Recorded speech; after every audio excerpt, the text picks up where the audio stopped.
Did you know the more blessed people are, the less children that they have? Well, Bill Gates is going to be talking about how the healthier people get, the less likely they're to have children. And we're even going to talk about a few other things about population control. I know, check it out. Be sure to subscribe and press alert to get new notifications of new success secrets made available on VFN TV. You know, Bill Gates with the Bill Gates Foundation, that they're going on helping people become healthier. As a matter of fact, one particular nation is 10% less likely to die because of their organization, because they're dealing with disease and just malaria and different things. It's just wonderful. So people started coming reportedly to Bill Gates concerned that people shouldn't live that long. They were concerned about overpopulation. And it's like, what do you mean? You can be healthy, but our nation can't be healthy? Right. But the thing about he discovered, which is pretty interesting, he said, don't worry about it, because the healthier and really the more blessed people are, they live better, they live in more sanitary conditions, they're more educated, the more blessed you are, the less likely you're to have children. And we're going to take a look at that now. This is Bill Gates. In this year's annual letter, Melinda and I take the toughest questions we get asked and give our answers. One that's come up for a long time is, as we make the world healthier, is the population going to get so big that feeding everybody and maintaining the environment is going to be impossible? Here we can see a chart that looks at the total world population over the last several hundred years. And at first glance, this is a bit scary. We go from less than 1 billion in 1800, and then 3, 4, 5, 6, and 7.4 billion where we are today is happening even faster. So Melinda and I wondered whether providing new medicines and keeping children alive, would that create more of a population problem? What we found out is that as health improves, families choose to have less children. And this effect is very, very dramatic. We find that in every country of the world, this is repeated. The population growth goes down as we improve health. So we've taken that chart that shows the global population growth, and we've actually extended it out all the way to 2100. And we can see that instead of continuing, it actually flattens out. Another way to see that is through this rate of population growth. And you can see that in the 60s, that reached a pretty high number, over 2% per year, and it's now come way, way down.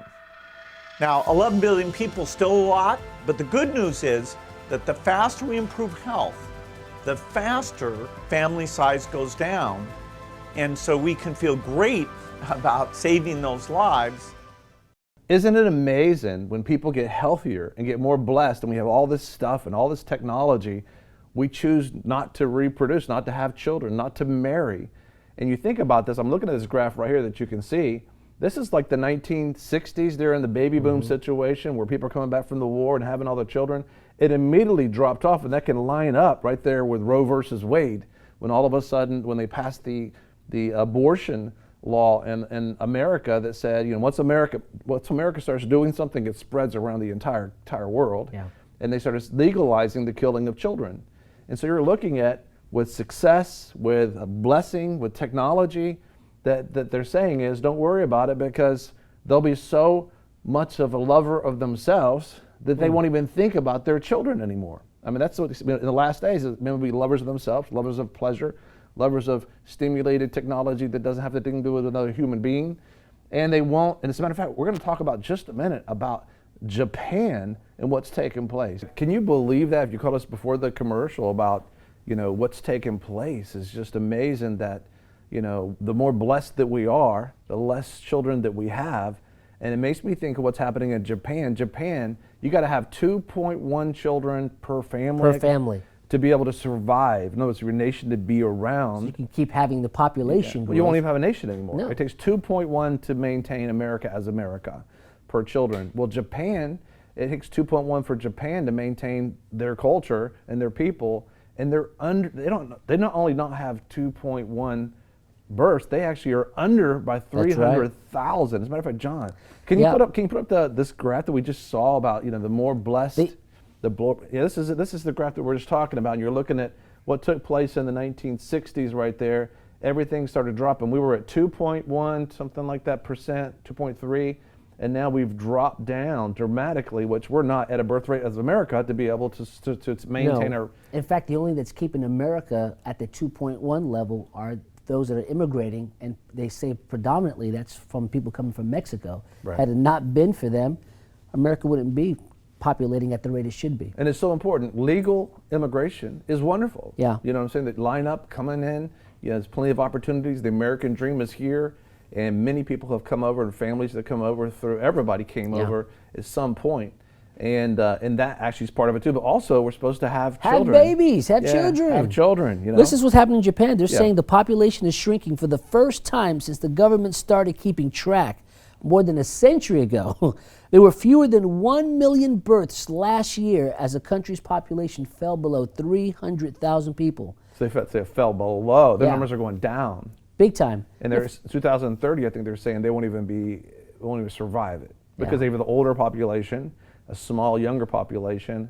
No tax base. They can't afford it. No, intelligence and no intellectual property. Right. These companies, it's a dangerous thing. It really is. Wow. And so you're looking at, what are they telling them to do? Well, what they're saying now is that they're trying to find blame as to why this is happening. One theory is that the young people are not having enough sex. Right. The other theory is that the women in Japan have chose a career versus having, families, having babies at home. And so you're looking at choosing money, over family. And family's falling apart because we're choosing money over family. Family's really worth it no matter what anybody tells you. It's God's plan.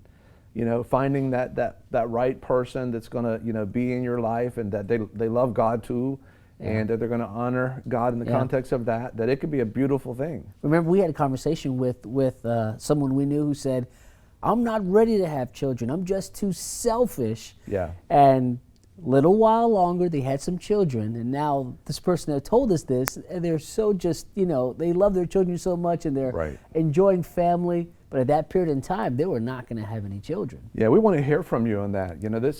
What are you thinking about this, where you're seeing the nation's population, we're not having enough children, to be able to maintain America. According to these statistics, we're not having enough, Japan's not having enough children. And what we're seeing is, some people's idea was, well, let's just migrate the whole world to the countries that we need lower population, like Germany and other ones. Yeah. But the reality is, that's important. You still can't maintain your nation if you do that. If the people that come to your nation, hate your constitution, they hate the people in the country.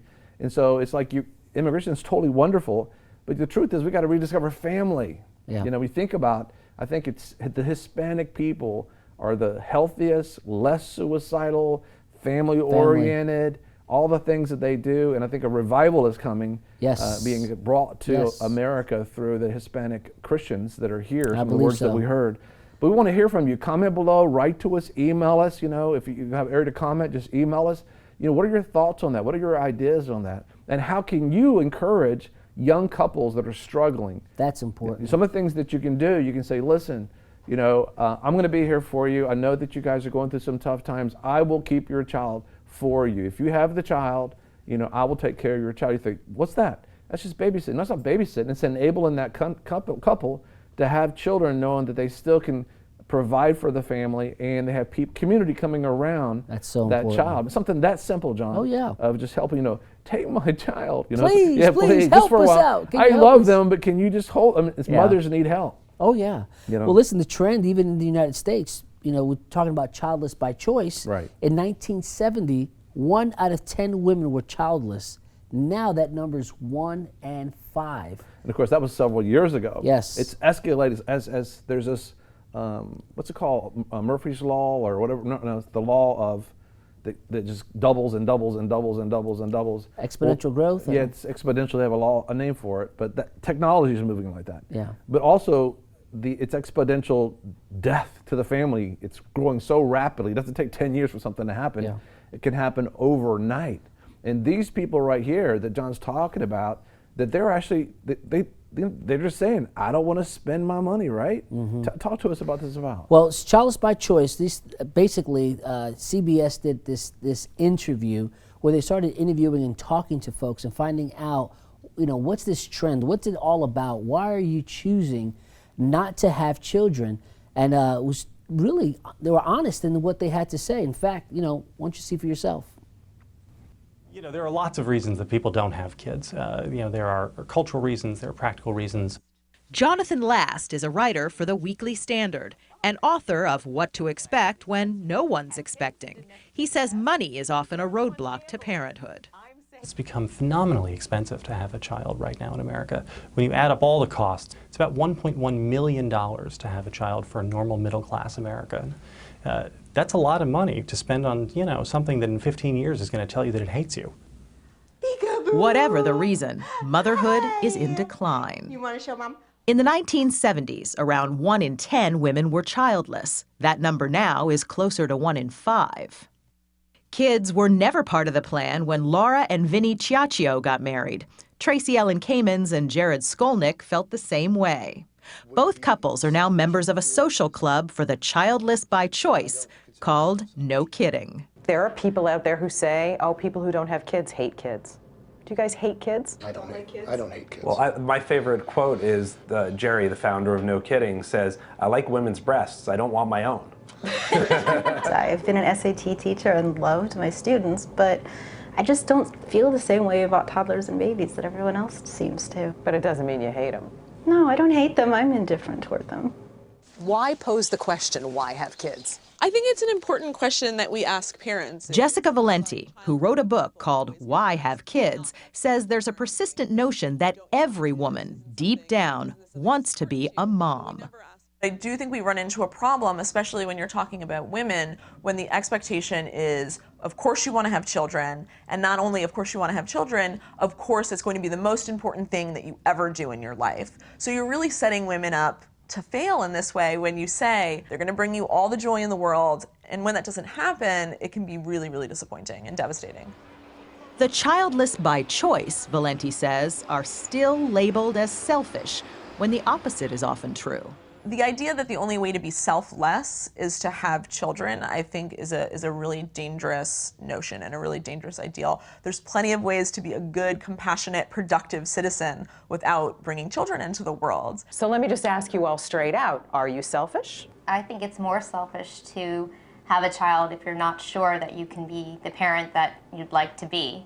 And I've always said that I'd rather make a mistake and not have a child than have a child and find out that that's a mistake.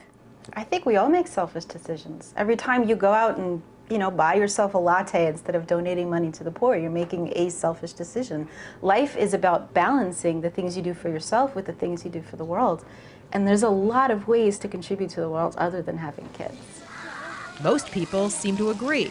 In fact, according to a CBS News poll, only 16% say that people who decide to remain childless do so for selfish reasons.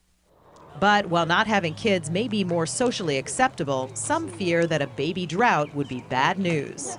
Figures show that we're below the replacement rate. That is, the average number of babies the average woman needs to have to keep the population stable. The replacement rate is roughly 2.1.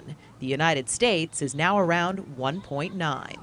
Bottom line is we're just not making enough babies? We are not making enough babies, sadly enough. It's because anybody who has been around babies would be able to tell you it's a lot of work and a lot of it is not entirely pleasant. Author Jonathan Last says a falling birth rate will transform the economy, and not in a good way. If this continues, what do you think the U.S. will look like? We'll have an entire country that looks like Florida with a whole lot of older people who need support, who need government assistance through the social welfare programs that we have, Social Security, Medicare, and we'll have a much, much smaller number of workers trying to support them. There's nothing wrong with not wanting to have a kid, but the goal should be to find ways to help the people who do want children to have them in what is a very expensive and complicated world. Of course, parents would say there are plenty of great arguments for having children, and the No Kidding folks have heard them all. Have you had people try to convince you that you're wrong? Oh, yes, absolutely. Yeah. You're going to be so alone when you're older. Who's going to take care of you? thinking that somehow children are just future indentured slaves or something like that. It's really not a great reason to have kids.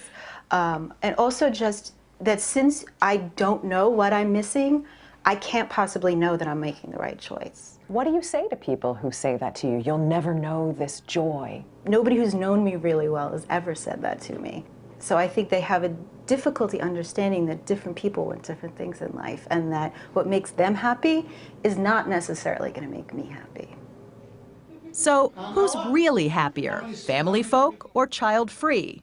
We asked people in both groups, and a majority, 67%, said people have an equal shot at happiness with or without kids.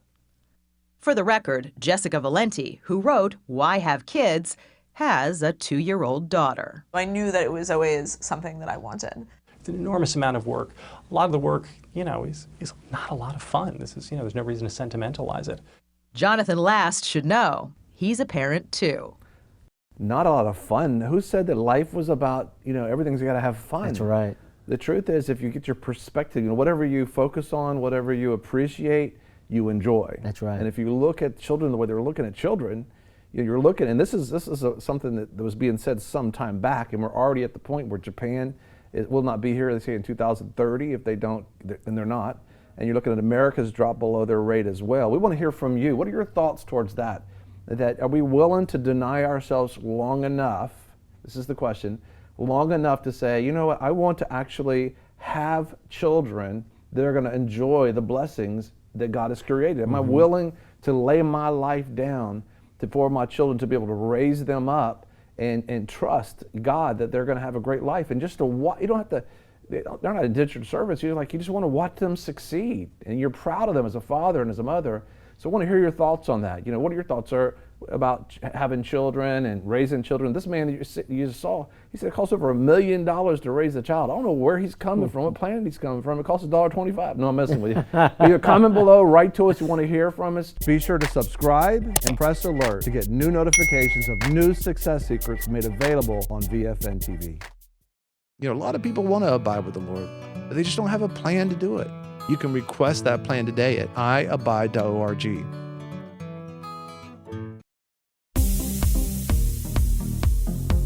I'm your host, Greg Lancaster, and we're so glad that you've joined us. Don't forget you can join us 24 hours a day, 7 days a week. Download our app and sign up for our newsletter, The Torch, at vfntv.com. I've enjoyed our time together. God bless.